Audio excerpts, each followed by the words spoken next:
I'm a 23-year-old woman, and this happened a few weeks ago when I decided to take my modeling portfolio more seriously. I had been dabbling in photography and modeling as a hobby, but I finally wanted to create a professional portfolio. Unfortunately, professional photographers in my city were way out of my budget, so I turned to Craigslist in search of a more affordable option. After scrolling through endless ads, I found one that caught my eye. The pictures in the photographer's portfolio were stunning, beautifully lit outdoor shots that looked both candid and professional. The ad was simple: affordable photography services, great for portfolios or casual shoots. Message me for details. The price was shockingly low, almost too good to be true. I hesitated for a moment, but the photos were so good I couldn't resist reaching out. I told myself it was probably fine. After all, it's not like people ever lie on the internet, right? The photographer introduced himself as Tim. His profile was bare, with only a few vague posts and a profile picture of him in a hoodie and sunglasses. Something about it felt off, but I told myself I was overthinking. It was just photography after all. Tim responded to my message almost instantly. His tone was overly casual, almost pushy. He claimed he had a lot of clients and that I was lucky he had an opening the next day. When I asked for more samples of his work, he dodged the question, saying he didn't like posting his work online for privacy reasons. I'm not gonna lie, that gave me a pause, but the price was so low that I convinced myself to take the risk. He suggested meeting at a park just outside the city center for an outdoor shoot, which seemed safe enough. The day of the shoot, I arrived at the park a little early. It was quiet, with only a few joggers and dog walkers passing by. A few minutes later, I saw Tim approaching. He wasn't what I expected. He looked older, maybe in his late 40s or early 50s, and he was wearing the same hoodie and sunglasses from his profile picture. He carried a small bag, which seemed odd. Most photographers bring a lot of gear. In that moment, I really wished I'd listened to my gut. But no, I was too focused on saving money to think clearly. Tim greeted me with a big smile, but there was something about his energy that felt forced. I tried to ignore the sinking feeling in my stomach and focused on getting the shoot over with. At first, the session seemed normal enough. He directed me to pose near a tree and then a bench. But as we continued, his suggestions became increasingly uncomfortable. "Try lying down on the grass and looking up at the sky," he said at one point. I hesitated, but he insisted, "Trust me, it'll look amazing." Then he suggested pulling my sweater off one shoulder and giving him a soft, vulnerable look.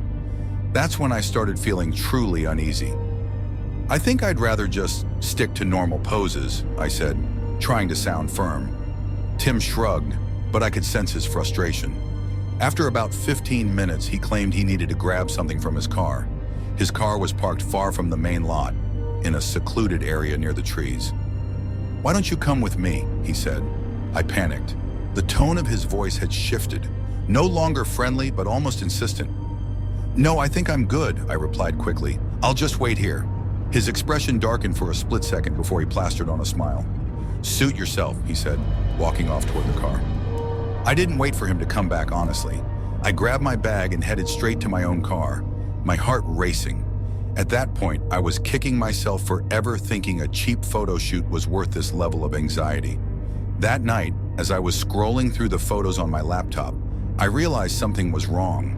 Many of the shots weren't focused on me, but on strange details, like my hands, legs, and even my neckline. It felt invasive, like he was photographing me as an object rather than a person. I blocked him on Craigslist, hoping that would be the end of it. Around midnight, I was lying in bed when I heard a noise outside my window. My apartment is located on the ground floor, and the distinct crunch of footsteps on the gravel outside was impossible to miss. After all, nothing quite captures the essence of a calm night like the unnerving sound of someone walking past your window. I went completely still, straining to hear as the steps drew nearer to my car. Then came a soft clicking noise, as though someone was attempting to open the door. I quickly reached for my phone and dialed 911, speaking in hushed tones to inform the dispatcher of the situation. A few moments later, I carefully lifted the blinds for a quick glance, but saw no sign of anyone. When the officers arrived, they searched the area but found it deserted, except for something disturbing near my car. A small camera lying on the ground. It wasn't mine. The officer asked if I recognized it, and I explained the situation with Tim. They took the camera as evidence and promised to investigate. A week later, the police called me back. The camera contained not only photos from our photo shoot, but also candid shots of me walking to and from my apartment. They traced the camera back to Tim, who was not a professional photographer, but a man with a history of stalking and voyeurism. When they searched his apartment, they found dozens of similar cameras, hard drives filled with photos of other women, and detailed notes about their schedules and locations. Tim was arrested, but the experience left me shaken. I moved to a new apartment and stopped using online services for anything. Like literally anything. Man, the world we live in is wild. People can fake who they are so easily, and it's terrifying how quick they can gain your trust. I'm so thankful to be safe now, but it's scary to think how common this kind of thing might be. Makes you wonder how many others out there are dealing with something like this without even knowing. We really have to be careful. It's honestly just sad, but that's the reality now.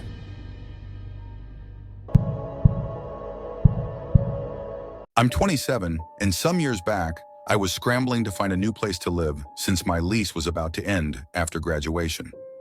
I needed something affordable ASAP, so after browsing a bunch of rental sites, I decided to check out Craigslist.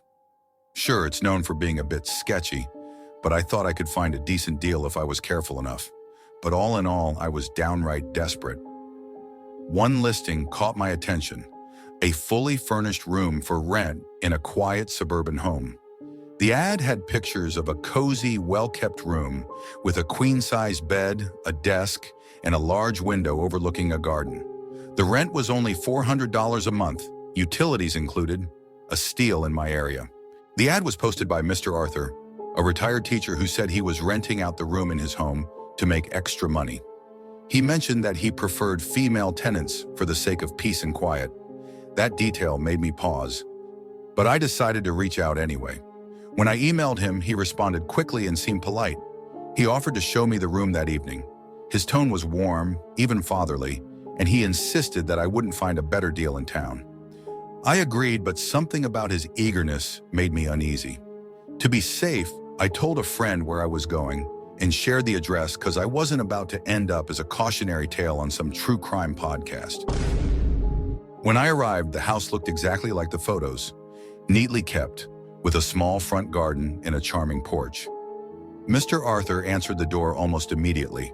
He was an older man, maybe in his late 60s, with a gentle smile and glasses perched on the edge of his nose.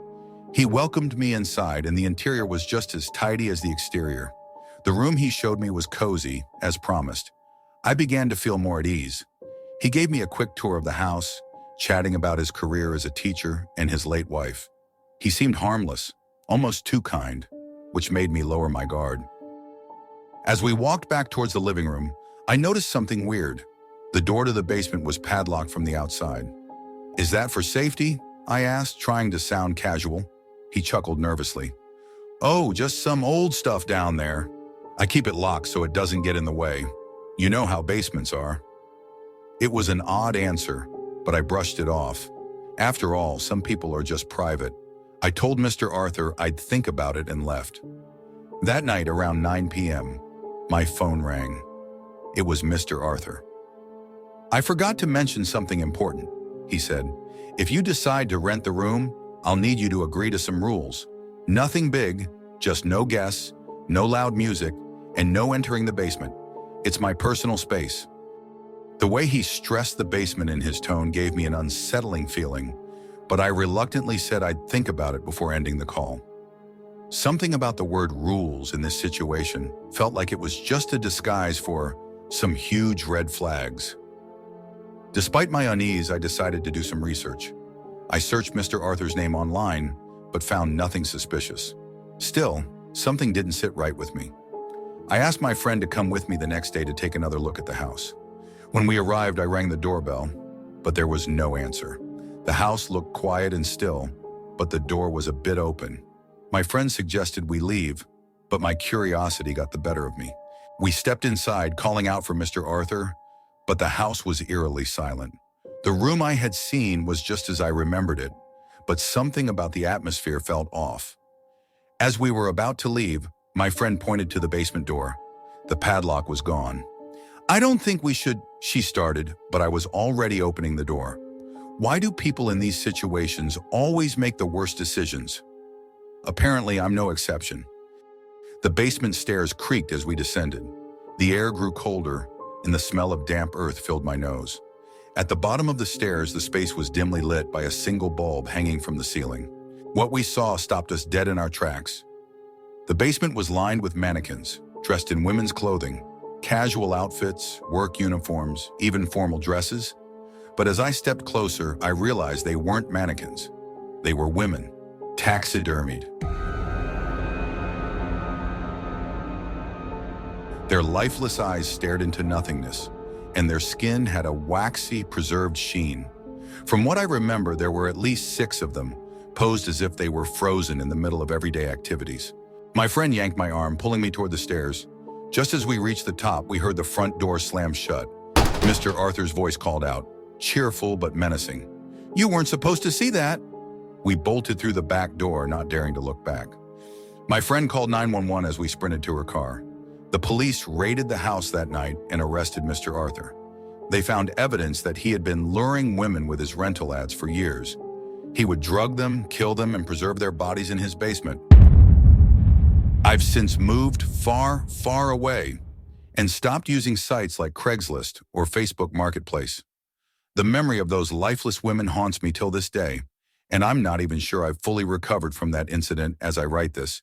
But I can't help but wonder what would have happened if I had ignored my instincts and signed that lease. It's a cold world out here. Always carry a friend with you if you are going to places you are unsure of. It might just save your life. When I was 23, I was moving out of my apartment and decided to sell some of my old furniture to make the move easier. I listed a few items on Craigslist, including a leather couch that was still in good condition. I listed it for $300, and within a day, I got a message from someone named Brian. He seemed genuinely interested and was quick to respond, asking if he could come by and pick it up that evening. Brian mentioned he had a small truck and would be able to load the couch himself, but he asked if I could help him carry it down from my 3rd-floor apartment. I hesitated because I didn't love the idea of a stranger coming up to my place, but he seemed normal, and I figured it wouldn't be too big of a deal. I told him I'd help him get it downstairs, and we set a time. As evening approached, Brian messaged me that he was running a bit late, but still planned to come by. He eventually pulled up in a beat-up old pickup truck, and when he got out, he was carrying a roll of rope and a tarp. He was in his mid-40s wearing a baseball cap and work boots. I greeted him outside, and he seemed polite but oddly rushed, saying he wanted to get the couch loaded quickly because he had another appointment after this. I led him up to my apartment, and as soon as he stepped inside, he started looking around, not just at the couch, but at everything else in my living room. It felt intrusive, but I tried to ignore it and just wanted to get the couch out. He insisted on adjusting the couch cushions and checking underneath, making comments about the space like he was sizing it up. I stood by awkwardly, waiting for him to finish. We started to lift the couch, but halfway to the door, Brian stopped and asked if I had any other items for sale, specifically electronics or anything of value. This question caught me off guard, and I told him I didn't have anything else listed. He kept pressing, asking if I had a TV, gaming console, or any old phones lying around. I tried to brush it off, telling him I just wanted to get the couch out as planned. We managed to get the couch down to the 2nd-floor landing when he suddenly put it down and said he needed to take a call. He walked back down to his truck, leaving me holding one end of the couch. I watched as he talked on the phone, his eyes darting around, and then he gestured towards someone sitting in the truck who I hadn't noticed before. A younger guy, probably in his 20s, who had been sitting there quietly the whole time. Brian returned and said his buddy was going to help load the couch. I felt uneasy but agreed, figuring the faster we got this done, the better. The younger guy got out of the truck and joined us, but as we continued to move the couch, he started asking the same types of questions Brian had.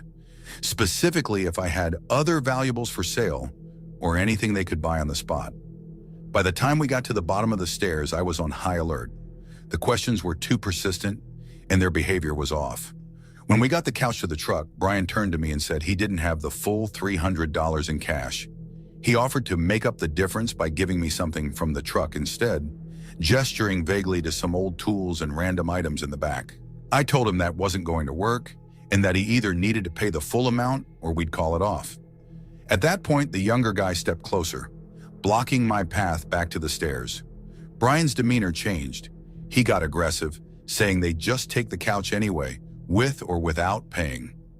My instincts kicked in, and I quickly backed away, telling them I was going to call the police.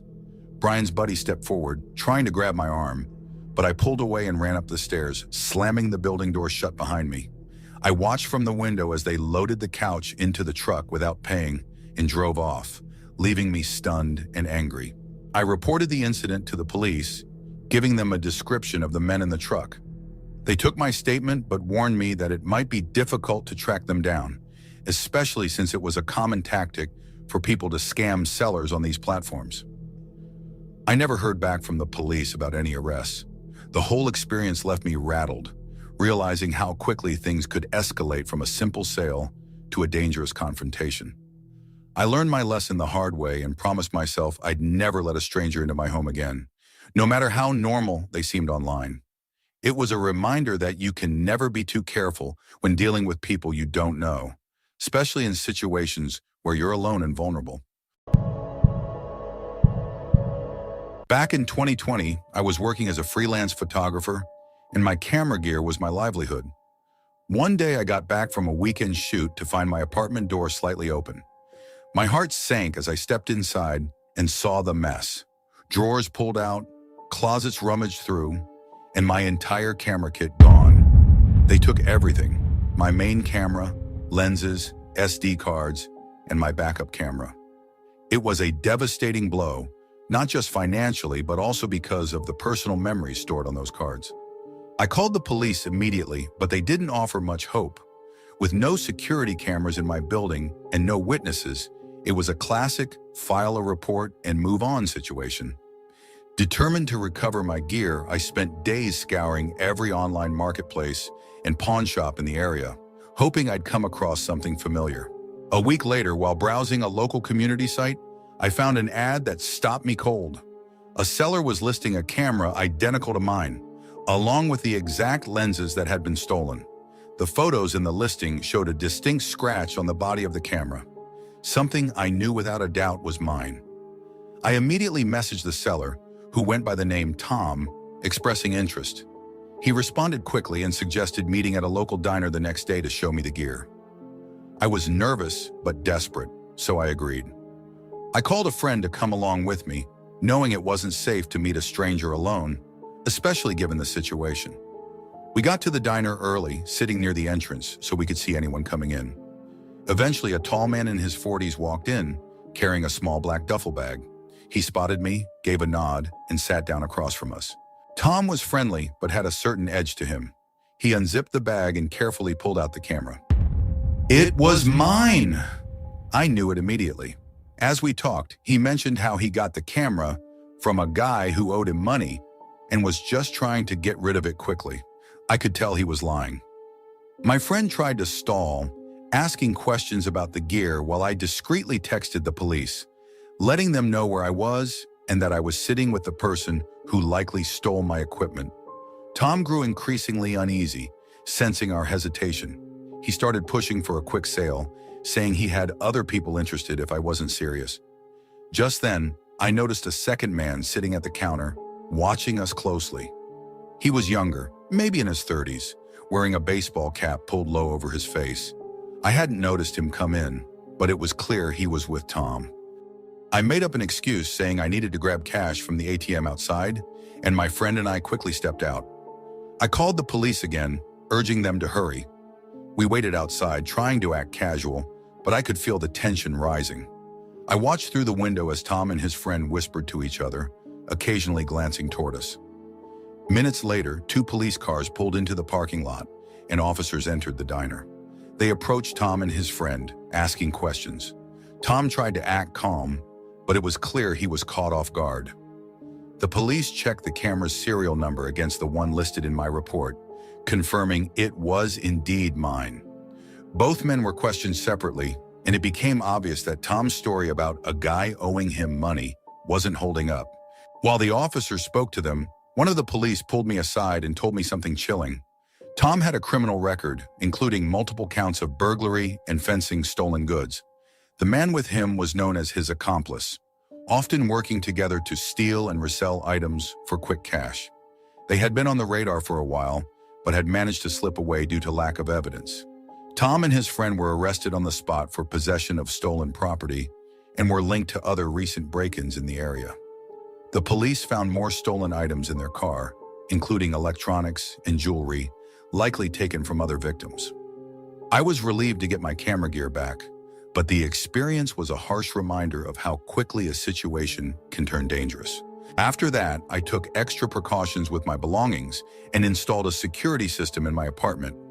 I also learned to be cautious when meeting strangers, especially in situations that seemed too coincidental. It wasn't just about getting my stuff back, it was about realizing that people like Tom were out there, looking for their next target. The whole ordeal taught me that sometimes it's not just about what's stolen, it's about the unsettling feeling of knowing someone was watching, waiting for the perfect opportunity to take what isn't theirs.